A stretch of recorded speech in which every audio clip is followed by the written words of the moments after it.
Hello guys, welcome up.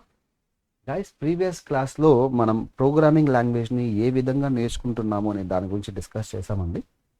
Now in this class I'm going to explain you what is the character set in Java. జావాలో మరి character set ఎలా ఉంటుంది, what are the different types of things are there in that, మరి ఆ character సెట్లో ఉన్న ఏమేమి మనకు ఎలాంటి ఐటమ్స్ అన్నీ ఉంటాయి, దాని గురించి ఈరోజు క్లాస్లో చెప్పబోతున్నాము. దానికన్నా ముందు ఒక చిన్న కొన్ని నోట్ పాయింట్స్ మీకు నేను చెప్పాలనుకుంటున్నాను. అదేంటంటే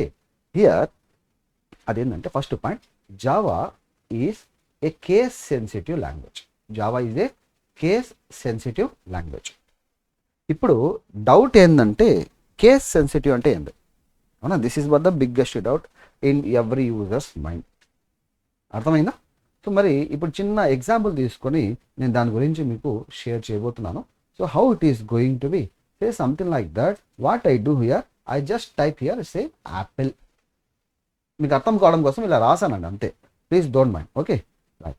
ఆఫ్టర్ దట్ నేను ఏం చేశానంటే I'm going to write here, say capital లెటర్స్లో యాపిల్ అని రాశాను. సే సపోజ్ అనుకుంటాం. In case of English language, so వీటిని అప్పర్ కేస్ అంటారు, అవునా, దీన్ని లోయర్ కేస్ అంటారు. Is it okay? మరి upper case is equals to lower case. మీనింగ్లో చూడండి, మీనింగ్ అర్థంలో ఏమైనా డిఫరెన్స్ ఉందా? Apple is equals to apple, okay, అర్థంలో ఎలాంటి డిఫరెన్స్ లేదు, అవునా కదా? But in case of programming this is small apple, small లెటర్స్లో ఉన్న యాపిల్, లోయర్ కేస్తో ఉన్న యాపిల్, అప్పర్ కేస్లో ఉన్న యాపిల్ రెండు డిఫరెంట్ అని చెప్పొచ్చు అనమాట. Is not equals to lower Apple is not equals to upper Apple, something like that. Is it okay? నా ఒక చిన్న పాయింట్ మీతో షేర్ చేయాలనుకుంటున్నాను. అదేంటంటే ఇప్పుడు చూడండి, ఎందుకు ఇక్కడ కేస్ సెన్సిటివ్ అయింది. That means small A is not equals to capital A, అవునా? Small B is not equals to capital B, something like that and so on like that. ఎందుకు ఇక్కడ కేస్ సెన్సిటివ్ అయింది? జావా లాంగ్వేజ్ ఎందుకు case sensitive అయింది అంటే, చాలామంది మీరు just go to Google ఏమైనా సెర్చ్ చేసుకోండి.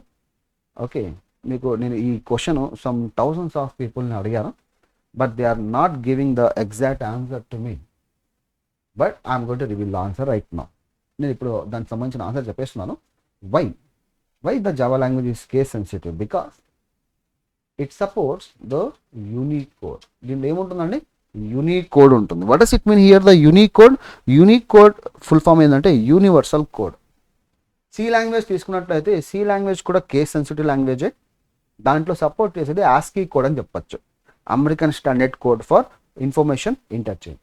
అదే మీరు జావా తీసుకున్నట్లయితే జావాలో సపోర్ట్ చేసేది యూనిక్ కోడ్. మరి ఈ యూనిక్ కోడ్లో ఏముంటుంది?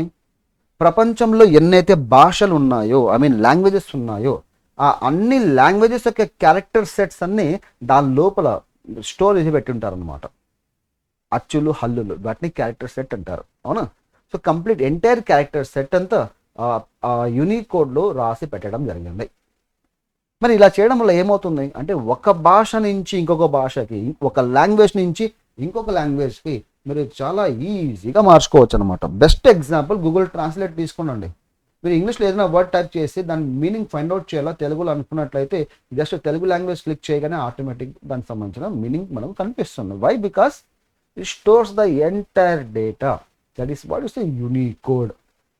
అర్థమైందా? So that's the reason behind that. Okay, నా ఇప్పుడు చూడండి, చిన్న ఎగ్జాంపుల్ తీసుకుంటాం. Here the statement separator in Java. ఇప్పుడు ఇంగ్లీష్ లాంగ్వేజ్లో ఒక సెంటెన్స్ ఎండ్ అయింది అని ఎలా కనుక్కుంటారండి? By using the full stop, అవునా కదా?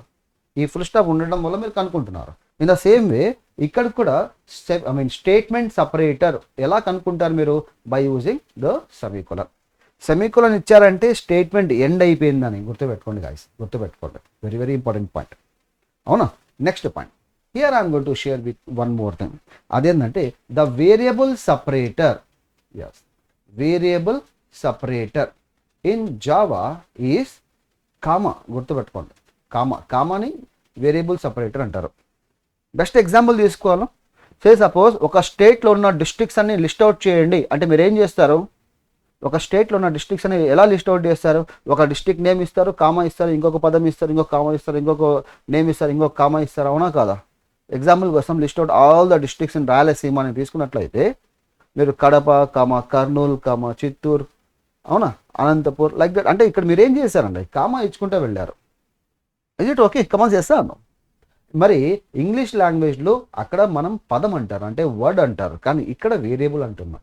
దాని గురించి మనం మాట్లాడతాం తర్వాత. Variables are they, different types of variables are they. మరి ఒక వేరియబుల్, వేరియబుల్ సపరేటర్ ఇక్కడ మీరు ఏం యూస్ చేస్తున్నారు? కామన్ యూస్ చేస్తున్నారు. And then one more thing, అదేంటంటే the concatenation operator in Java is plus. ఇది గుర్తుపెట్టుకోండి. ఇప్పుడు డౌట్ రావచ్చు మీకు, sir what is concatenation operator అని. కంకాటినేషన్ అంటే జాయినింగ్ ఆపరేటర్ అంటారు. దాని గురించి ఇంకా మనం అప్కమింగ్ సెషన్స్లో ఇన్ డెప్త్గా మాట్లాడతాం. ప్రస్తుతానికి మీరు జస్ట్ మైండ్లో ఫీడ్ చేసుకోండి. కంకాటినేషన్ ఆపరేటర్ జావాలో ఏది అని అనుకున్నట్టయితే it's a plus operator. Okay, now I just come to the character set. ఇప్పుడు మనం క్యారెక్టర్ సెట్ గురించి డిస్కస్ చేయబోతున్నాము. రైట్, అర్థమైందండి? ఓకే, దీంట్లో ఫస్ట్ వన్ క్యాపిటల్ ఏ నుంచి క్యాపిటల్ జీ వరకు. చాలామంది క్యాపిటల్ జెడ్ అంటారు, జీ అంటారు, మీ ఇష్టం అండి, ఎలా అని చెప్పుకోండి ఇక్కడ. ఓకేనా? Again 26 characters are there. Small A నుంచి స్మాల్ జీ వరకు లేదా స్మాల్ జెడ్ వరకు. Again 26 characters are there. After that 0 to, yes guys, 0 to 9 వరకు ఎన్ని వాల్యూస్ ఉన్నాయండి? సో హియర్ 0 to 9 10 వాల్యూస్ ఉన్నాయి. After that special symbols are there. If you just go to something like that, if you just go to special symbols in C లాంగ్వేజ్లో ఉన్న special symbols ఎన్ని అని నేను చెప్పుకున్నట్లయితే C లాంగ్వేజ్లో 30 special symbols ఉన్నాయి. ఎన్ని ఉన్నాయండి? సి లాంగ్వేజ్లో 30 స్పెషల్ సింబల్స్ ఉన్నాయి. అదే మీరు జావా లాంగ్వేజ్ తీసుకున్నట్లయితే జావాలో రెండే ఉన్నాయి. అదేంటంటే ఒకటి అండర్ స్కోరు, ఇంకొకటి డాలర్ అని చెప్పుకోవచ్చు అనమాట. ఇదే మీరు పైథాన్కి వెళ్ళినట్లయితే అగైన్ అక్కడ కూడా రెండే ఉన్నాయి, కాకపోతే డాలర్ అక్కడ సపోర్ట్ చేయదు. అండ్ అండర్ స్కోర్ అని చెప్పుకోవచ్చు. And operator, ampersand operator. Okay, మన సబ్జెక్ట్ జావా కాబట్టి ఇక్కడ అండర్ స్కోర్ డాలర్ని తీసుకోవడం జరుగుతుంది. Is it okay?